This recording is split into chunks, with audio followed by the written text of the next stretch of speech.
2 heures d'entretien face à des journalistes burkinabés et étrangers.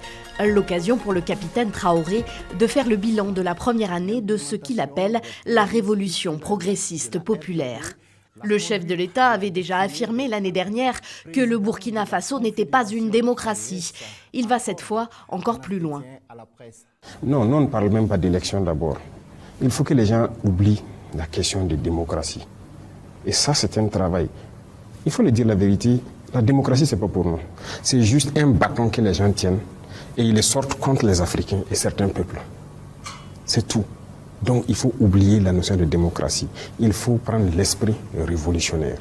Les élections ne sont donc pas à l'ordre du jour. L'esprit révolutionnaire remplace l'idéal démocratique dans un pays qui a dissous la commission électorale en octobre dernier et les partis politiques en février. Sur le plan sécuritaire, le dirigeant burkinabé assure que la fin de la guerre est pour bientôt. Personne ne maîtrise notre armée. Aujourd'hui, tout est endogène. Donc ce sont des Burkinabés qui conçoivent le programme en fonction des retours d'expérience sur le terrain, qui forment les hommes, ce qui fait que nous arrivons à faire des prouesses. Et à l'heure où je vous parle, nos unités ont conquis beaucoup de localités.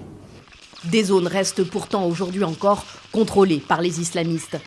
Human Rights Watch a publié jeudi un rapport qui dénonce le ciblage des civils par les deux camps, celui des djihadistes du JNIM et celui du gouvernement burkinabé, à travers son armée et ses supplétifs, les VDP. L'ONG a étudié les cas d'une cinquantaine d'attaques menées entre 2023 et 2025. 1800 morts, ça sont les chiffres qu'on a pu compter nous-mêmes avec des listes de noms et des listes de victimes que nous avons accumulées. Sur ces 1800 morts civiles, il y avait environ 1200 morts dans des attaques du gouvernement et des VDP. Lors de son interview, Ibrahim Traoré a assuré qu'il n'y avait pas de preuves que ces hommes appuyés par les VDP tuaient eux aussi des civils.